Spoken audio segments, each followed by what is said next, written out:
বিসমিল্লাহির রহমানির রহিম। সুপ্রিয় শিক্ষার্থীরা, আশা করি তোমরা ভালো আছো এবং স্বাস্থ্যবিধি মেনে নিজ নিজ বাসায় অবস্থান করছো। তোমাদেরকে আমি এনসিসি এইচএসসি ক্লাসরুম 19-20 স্বাগতম জানাচ্ছি।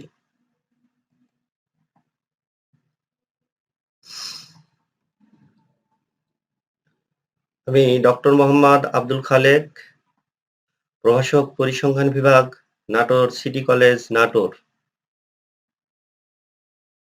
আজকে আমি তোমাদের দ্বাদশ শ্রেণীর পরিসংখ্যান দ্বিতীয় পত্রের নবম অধ্যায়ের জীব পরিসংখ্যানের পরিমাপসমূহ নিয়ে আলোচনা করব।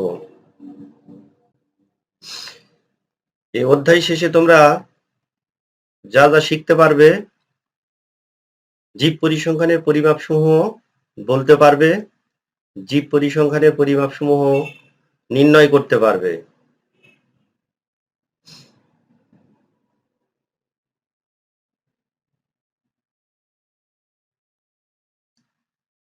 জীব পরিসংখ্যানের পরিমাপসমূহ কি কি আমরা আগে কিছু দেখে এসেছি। তার আগে আমরা জানতে চাই যে আসলে জীব পরিসংখ্যানটা কি। অর্থাৎ পরিসংখ্যানের যে শাখায় জীবের জন্মসংখ্যা, মৃত্যুহার, জন্মহার এই ধরনের পরিমাপসমূহ আলোচনা করা হবে, সেই পরিসংখ্যানকে আমরা বলি জীব পরিসংখ্যান। জীব পরিসংখ্যানের যে পরিমাপসমূহ সেগুলি হচ্ছে জন্মহার, বার্থ রেট, মৃত্যুহার, ডেথ রেট, জনসংখ্যা বৃদ্ধির হার, ক্রুড রেট অফ পপুলেশন, নির্ভরশীলতার অনুপাত অর্থাৎ ডিপেন্ডেন্সি রেশিও,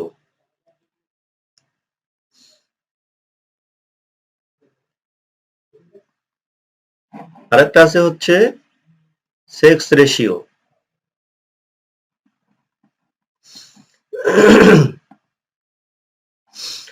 আমরা আজকে এই পরিসংখ্যানের যে পরিমাপ সমূহ আছে এটা পর্যায়ক্রমে আমরা একটু আলোচনা করব। প্রথমে আসি আমরা জন্মহার অর্থাৎ বার্থ রেট। জন্মহারটা কি কি আছে আমরা দেখো, এখানে কিছু পরিমাপ আছে। এক নম্বরেই আছে স্থূল জন্মহার, ক্রুড বার্থ রেট, সংক্ষেপে আমরা এটাকে সিবিআর বলি, crude birth rate.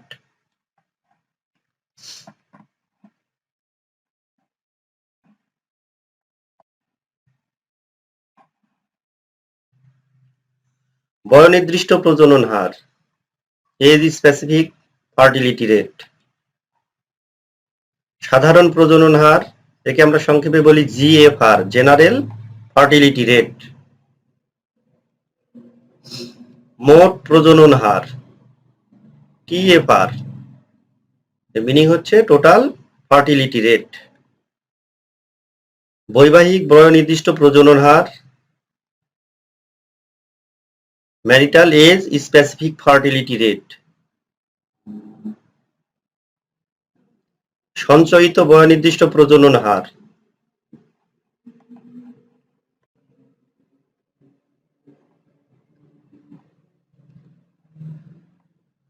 Age specific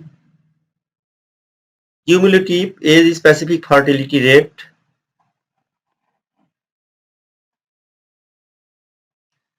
আদর্শ জন্মহার, এসবিআর, স্ট্যান্ডার্ডাইজ বার্থ রেট। জন্মহারের এই ধরনের পরিমাপ রয়েছে। সেই পরিমাপ সময়ের মধ্যে প্রথমেই ছিল কি স্থূল জন্মহার, ক্রুড বার্থ রেট। স্থূল জন্মহারটা হচ্ছে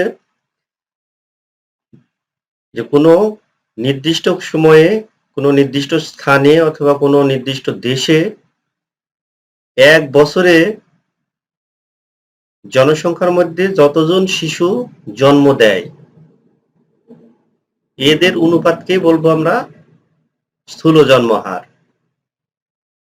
ছবিগুলি লক্ষ্য করো, তাহলে সহজে আমরা দেখো সংজ্ঞাটা বলতে পারবো। এখানে আমরা কি দেখছি ছবিতে? এখানে দেখো লেখা আছে কি পিপুল, অনেক জনসংখ্যা। এই জনসংখ্যার সাথে সম্পর্ক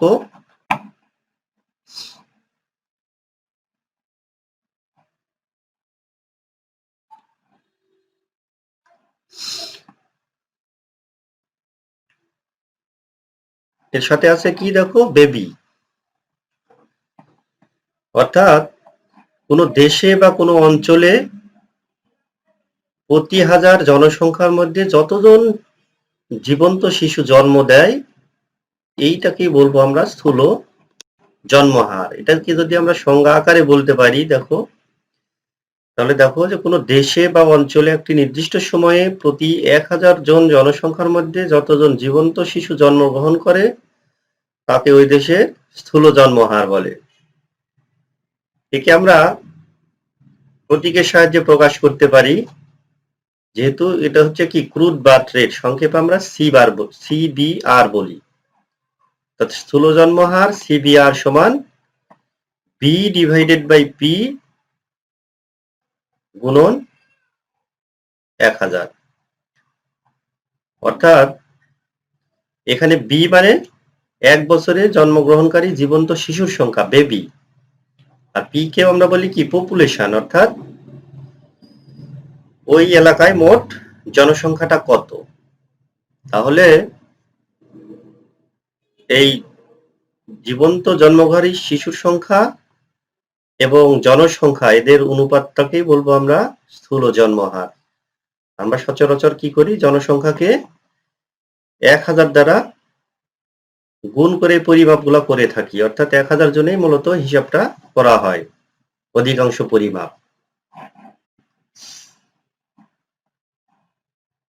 তাহলে স্থূল জন্মহারটা আমরা জানলাম কি, যে কোনো নির্দিষ্ট এলাকায় বা নির্দিষ্ট অঞ্চলে প্রতি 1000 জন জনসংখ্যার মধ্যে যতজন জীবন্ত শিশু জন্মগ্রহণ করে তাকে বলছি আমরা কি স্থূল জন্মহার। এরপরে আসি দেখো আমরা সাধারণ প্রজনন হার।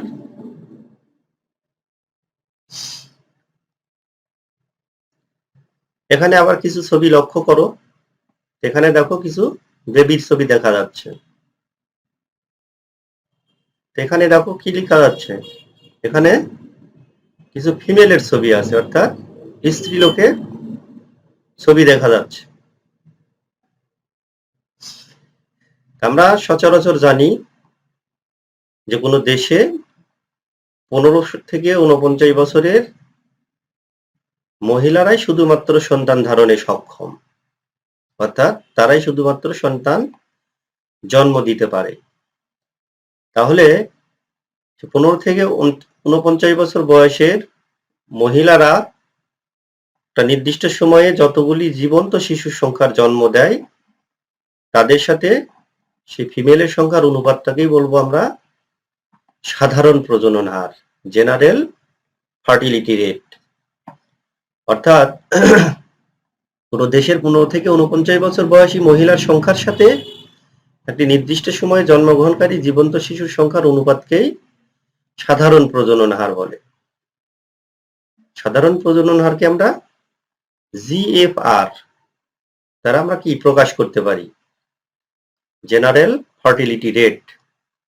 জিএফআর সমান হচ্ছে B divided by F 15 to 49 গুণন 1000। তাহলে এখানে বিটা কি, বি হচ্ছে কি জীবন্ত জন্মগ্রহণকারী শিশুর সংখ্যা,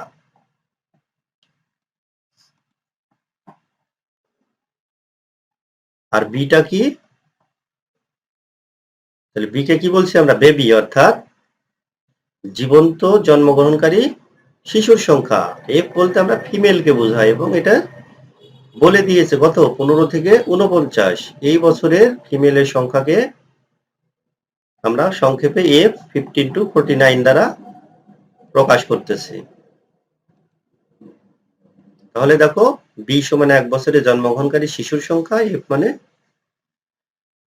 এফ 15 to 49 মানে হচ্ছে কি 15 থেকে 49 বছর বয়সী মোট মহিলার সংখ্যা। এদের অনুপাতকেই বলবো আমরা সাধারণ প্রজনন হার।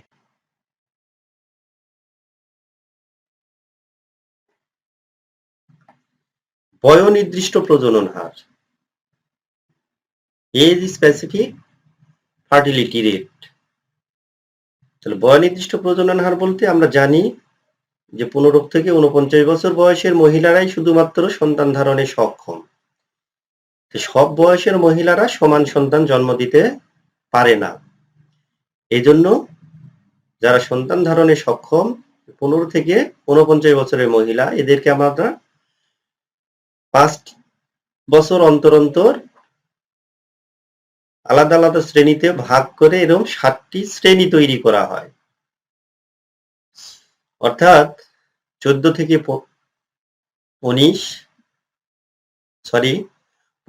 19, 20 থেকে 24, 25 থেকে 29, এভাবে মোট 49 বছর বয়স অর্থাৎ 7টা শ্রেণীতে এভাবে ভাগ করা হয়। ভাগ করে প্রত্যেকটি শ্রেণীর আলাদা আলাদা ভাবে কি প্রজনন হারটা নির্ণয় করা হয়। এই যেহেতু একটা নির্দিষ্ট বয়স অন্তর অন্তর এই প্রজনন হারটা নির্ণয় করা হচ্ছে, এজন্য এটাকে বলছি আমরা বয়োনির্দিষ্ট প্রজনন হার। অর্থাৎ নির্দিষ্ট বয়সের প্রজনন হারটা কত। দেখো এখানে বেবি, অর্থাৎ এখানে কিছু বেবি দেখা যাচ্ছে। আর কি এখানেও দেখো ফিমেল পপুলেশন। তাহলে এটাকে যদি আমরা সংজ্ঞা আকারে বলতে পারি, দেখো কিভাবে 15 থেকে 49 বছর বয়সী মহিলাদেরকে 7টি সমান গ্রুপে বিভক্ত করে প্রতিটি গ্রুপের প্রজনন হার নির্ণয় করা হয়। নির্দিষ্ট বয়স গ্রুপের প্রজনন হারকেই বলবো আমরা বয়োনির্দিষ্ট প্রজনন হার। বয়োনির্দিষ্ট প্রজনন হারকে সংক্ষেপে আমরা কি দ্বারা প্রকাশ করি? ASFR, অর্থাৎ এজ স্পেসিফিক ফার্টিলিটি রেট।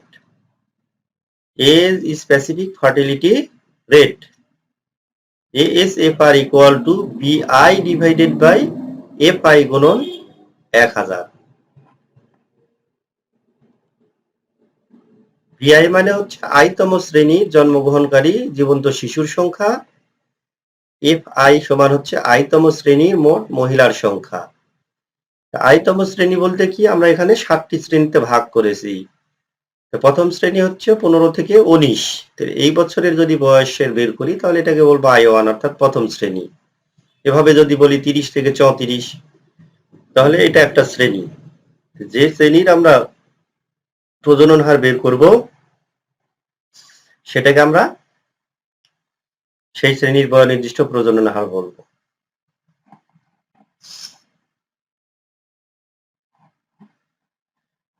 শিক্ষার্থীরা, তাহলে আমরা জানলাম যে বয়োনির্দিষ্ট প্রজনন হারটা কি, যে প্রত্যেক শ্রেণীর প্রজনন হারটা সমান না। এজন্য কি করি আমরা 15 থেকে 49 বছর বয়স্ক মহিলাদেরকে আমরা 7টি শ্রেণীতে ভাগ করে প্রত্যেকটা শ্রেণীর আলাদা আলাদা ভাবে আমরা প্রজনন হারটা নির্ণয় করি। এইটাকেই বলছি আমরা বয়োনির্দিষ্ট প্রজনন হার।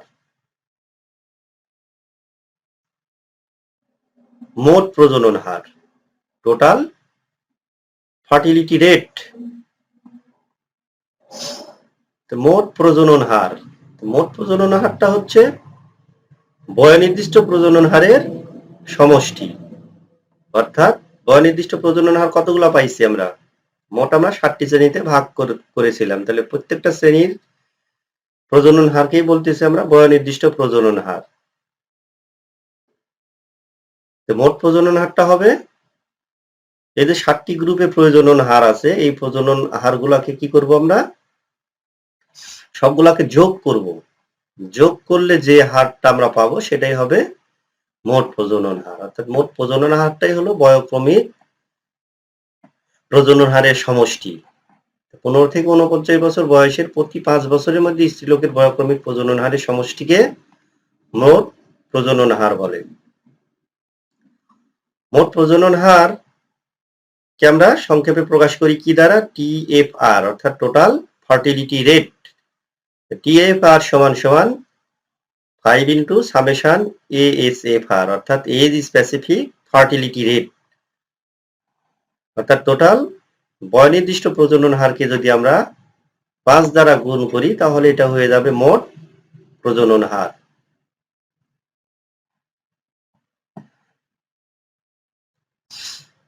অর্থাৎ ASFR ইকুয়াল টু এটা হচ্ছে বয়নির্দিষ্ট প্রজনন হার। এদেরকে যদি আমরা মোট বয়নির্দিষ্ট প্রজনন হারকে যদি আমরা 5 দ্বারা গুণ করি তাহলে সেটা হয়ে যাবে মোট প্রজনন হার। এরপরে দেখো আমরা আসছি হচ্ছে মৃত্যু হার, ক্রুড ডেথ রেট। মৃত্যু হার, তো মৃত্যু হারটা কি? যে নির্দিষ্ট কোনো সময়ে নির্দিষ্ট এলাকায় যতজন লোক মারা যায় তাদের অনুপাতকেই বলবো আমরা স্থূল মৃত্যু হার। থেকে সংক্ষেপে আমরা CDR, crude death rate, CDR দ্বারা আমরা কি স্থূল মৃত্যু হারকে প্রকাশ করি। CDR সমান D ডিভাইডেড বাই P গুণন 1000। এখানে D সমান হচ্ছে মৃত্যু সংখ্যা এবং P মানে কি? P কে আমরা পপুলেশন বলি অর্থাৎ মোট জনসংখ্যা। অর্থাৎ কোনো নির্দিষ্ট এলাকায় যতজন লোক মারা যায় এদেরকে যদি ওই এলাকার মোট জনসংখ্যা দ্বারা আমরা ভাগ করি তাহলে যে মানটা পাওয়া যাবে সেটাকেই বলবো আমরা স্থূল মৃত্যু হার। একইভাবে আমরা শিশু মৃত্যু হারটা বের করতে পারি, কেবল কি ইনফ্যান্ট মর্টালিটি রেট, শিশু মৃত্যু হার। শিশু মৃত্যু হারকে আমরা IMR এটা দ্বারা প্রকাশ করি সংক্ষেপে। IMR সমান হচ্ছে 1 বছরে কম বয়সী মৃত্যুবরণকারী শিশুর সংখ্যা, একে যদি আমরা 1 বছর বয়সী মোট শিশুর সংখ্যা দ্বারা ভাগ করি তাহলে এটাকেই বলবো আমরা শিশু মৃত্যু হার। অর্থাৎ যে সমস্ত শিশুরা 1 বছর বয়সের নিচেই যারা মারা যায় এই সংখ্যাটাকে ওই 1 বছর বয়সে মোট কত শিশু আছে সেই শিশুর সংখ্যা দ্বারা যদি আমরা ভাগ করি তাহলে আমরা শিশু মৃত্যু হারটা পেয়ে যাই সেখান থেকে। শিক্ষার্থীরা তাহলে আমরা কি জানলাম এখান থেকে? স্থূল জন্মহার বের করলাম, স্থূল মৃত্যু হার নির্ণয় করার বিভিন্ন সূত্রগুলো আমরা দেখলাম। এবার আসছি দেখো জনসংখ্যা বৃদ্ধি হার। জনসংখ্যা বৃদ্ধি বলতে কি বুঝি? যে কোনো নির্দিষ্ট এলাকায় বা কোনো নির্দিষ্ট জনসংখ্যার যে পরিবর্তনটা হয় এই জনসংখ্যার পরিবর্তনকেই বলবো আমরা জনসংখ্যার বৃদ্ধি হার। বাংলাদেশের জনসংখ্যা কি? বাংলাদেশের জনসংখ্যা দেখো দিন দিন বৃদ্ধি পাচ্ছে। 1971 সালে মুক্তিযুদ্ধের সময় বাংলাদেশের জনসংখ্যা ছিল প্রায় 7 কোটি, অর্থাৎ 7 কোটির নিচে। বর্তমানে দেখো জনসংখ্যা বেড়ে কত হয়েছে? 2011 আদমশুমারি অনুযায়ী হয়েছিল দেখো প্রায় 16 কোটির মতো, কিন্তু বর্তমানে হয়তোবা 18 কোটি বা 20 কোটিতে পৌঁছে গেছে। জনসংখ্যাটা বৃদ্ধি পাচ্ছে। তাহলে বৃদ্ধি হারটা আমরা কিভাবে নির্ণয় করব? তাহলে দেখো নিচে কিছু ছবি আছে, ছবিগুলো একটু লক্ষ্য করো। দেখো 2001 এখানে কিছু জনসংখ্যার ছবি দেখতে পাচ্ছি। পাশে দেখো একটা শিশু জন্মগ্রহণ করছে, নবজাতক শিশু। এক পাশে কি হচ্ছে? এখানে লোকজন কি এখানে লোকজন মারা যাচ্ছে। জনসংখ্যা দেখো এখানে 2001 সালে কত ছিল, 2011তে এসে জনসংখ্যাটা কি অনেক বেড়ে গেছে। তাহলে এই যে ছবি দেখো তাহলে কি হচ্ছে, কিছু যে জনসংখ্যা ছিল এখানের সাথে কিছু জনসংখ্যা বৃদ্ধি পাচ্ছে, অর্থাৎ শিশু জন্মগ্রহণ করতেছে, এর কারণে জনসংখ্যা কি বেড়ে যাচ্ছে। আবার কিছু লোক এখান থেকে মারা যাচ্ছে, তাহলে কিছু লোক আবার সেখান থেকে কমে যাচ্ছে। তাহলে এখান থেকে জন্মহারটা আমরা কেমনে বের করতে পারি? দেখো তাহলে জনসংখ্যা বৃদ্ধির হার নির্ণয়ের 3টি পদ্ধতি আছে, তার মধ্যে 1 নম্বরে আছে দেখো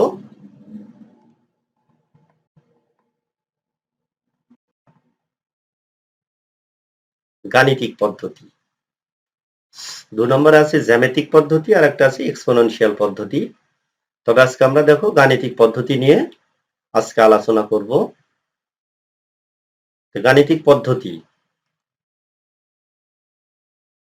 এই পদ্ধতিতে প্রথমেই আছে স্থূল বৃদ্ধি হার। কোনো দেশের লোক সংখ্যা 1 বছরে প্রতি হাজারে যতজন বৃদ্ধি পায় তাকে ওই দেশের স্থূল বৃদ্ধি হার বলে। স্থূল বৃদ্ধি হারকে কি দ্বারা প্রকাশ করি আমরা? ছোট হাতের আর দ্বারা প্রকাশ করি। তাহলে আর সমান সমান দেখো আমরা ছবিতেই দেখতে পেলাম যে বেবি অর্থাৎ মোট শিশু কত ছিল, সেখান থেকে যদি তার মৃত্যুর সংখ্যাটাকে আমরা বাদ দিই তাহলে কি পাবো আমরা? যে জনসংখ্যাটা কত দাঁড়ালো, একে যদি আবার মোট জনসংখ্যা দ্বারা ভাগ করা হয় তাহলে আমরা জনসংখ্যা বৃদ্ধির হারটা পেয়ে যাই। অর্থাৎ জনসংখ্যাটা কি হারে বৃদ্ধি পাচ্ছে। বি মানে কি? জন্মগ্রহণকারী শিশুর সংখ্যা, বেবি। আর ডি মানে হচ্ছে মৃত্যু সংখ্যা, যে কতজন জন্মগ্রহণ করলো আর কতজন মৃত্যুবরণ করলো, এদের ব্যবধানকে যদি মোট জনসংখ্যা দ্বারা ভাগ করি তাহলে সেটা হয়ে যাবে স্থূল বৃদ্ধি হার। আমাদের দেশে জনসংখ্যা বৃদ্ধি পাচ্ছে, পৃথিবীর সচরাচর মুসলিম দেশগুলিতে জনসংখ্যাটা বৃদ্ধি পায়। আবার দেশের বিশ্বে অনেক দেশ আছে যে জনসংখ্যা হ্রাস পাচ্ছে, যেমন জাপান আছে, চীন আছে। এইসব দেশে কি জনসংখ্যা হ্রাস পাচ্ছে, অর্থাৎ যে হারে শিশু জন্মগ্রহণ করে তার চেয়ে লোক বেশি মারা যাচ্ছে, কারণে কি জনসংখ্যা সেখানে হ্রাস পায়। তাহলে আমাদের দেশের জনসংখ্যা কি, আমাদের যে হারে জন্মগ্রহণ করে তার চেয়ে মৃত্যুবরণকারীর সংখ্যাটা কম, এই কারণে জনসংখ্যাটা বৃদ্ধি পাচ্ছে। স্বাভাবিক বৃদ্ধি হার, আমরা স্থূল বৃদ্ধি হারকে কি করলাম 1000 জনের মধ্যে হিসাব করলাম। স্বাভাবিক বৃদ্ধি হারটা, এই পরিমাপটা 100 জনের মধ্যে কতটুকু জনসংখ্যা বৃদ্ধি পায় এটাকে বলবো আমরা স্বাভাবিক বৃদ্ধি হার। যেমন কোন দেশের লোক সংখ্যা 1 বছরে প্রতি 100 জনে যতজন বৃদ্ধি পায় তাকে ওই দেশের জনসংখ্যা স্বাভাবিক বৃদ্ধির হার বলে। দেখো দুইটি বিষয় একই প্রায়, কিন্তু স্থূল বৃদ্ধি হারটা 1000 জনের মধ্যে আমরা নির্ণয় করি, কিন্তু স্বাভাবিক বৃদ্ধির হারটা প্রতি 100 জনে নির্ণয় করতে হয়। তাহলে সূত্র কি দাঁড়াবে? আর সমান সমান B minus D divided by P গুণন 1000। বি মানে জন্মগ্রহণকারী কি শিশুর সংখ্যা, ডি মানে মৃত্যু সংখ্যা, পি মানে হচ্ছে কি মোট জনসংখ্যা। তাহলে দেখো আমরা ছোট্ট একটা সমাধান দেখি যে জনসংখ্যা বৃদ্ধির হার কিভাবে নির্ণয় করব। কোন দেশে কোন বছরে 1 বছরে মোট জনসংখ্যা যদি 8,60,00,000 জন হয়, ওই বছরে 4,55,045,52,800 জন শিশু জন্মগ্রহণ করে এবং 1,23,600 জন লোক মারা যায়। তাহলে এখান থেকে জনসংখ্যা বৃদ্ধি হারটা আমরা কিভাবে নির্ণয় করব? দেখি, দেখো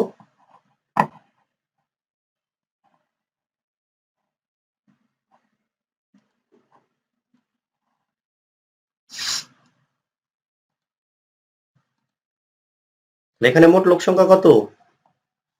তাহলে মোট লোক সংখ্যাকে আমরা পপুলেশন পি দ্বারা প্রকাশ করি, 8,60,00,000। জন্মগ্রহণকারী শিশুর সংখ্যা বি সমান 45,52,800 জন। আর মৃতের সংখ্যাকে আমরা কি ডেট ডি দ্বারা প্রকাশ করব, ডি সমান 1,23,600 জন। তাহলে জনসংখ্যা বৃদ্ধি কত হবে? আমরা জানি জনসংখ্যা বৃদ্ধি হার R equal to B minus D divided by P গুণন 100। আমরা স্বাভাবিক বৃদ্ধি হারটা নির্ণয় করি।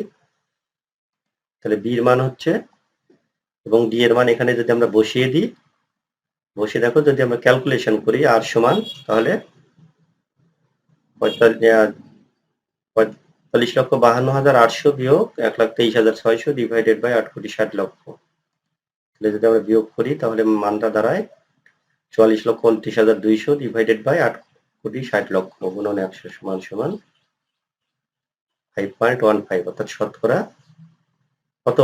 5.15%, অর্থাৎ প্রতি 100 জনে 5 জন লোক বৃদ্ধি পাচ্ছে। শিক্ষার্থীরা, বন্ধুরা, তাহলে আমরা আজকে জনসংখ্যার বিভিন্ন পরিমাপ নিয়ে আলোচনা করলাম। জনসংখ্যা বৃদ্ধি হার, মৃত্যু হার, প্রজনন হার, বিভিন্ন পরিমাপ নিয়ে আমরা আলোচনা করলাম। তোমরা এগুলি একটু বাসায় দেখে একটু চর্চা করার চেষ্টা করো। এই করোনার বিপদ মুহূর্তে তোমরা বাহিরে না বের হয়ে নিজ নিজ ঘরে অবস্থান করেই যে ক্লাসগুলা আপলোড করা হচ্ছে এনসিসি ক্লাসরুমে,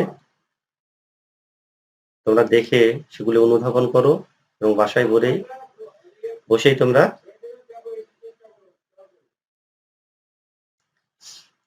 প্রিপারেশন নাও পরীক্ষার জন্য। ধন্যবাদ সবাইকে।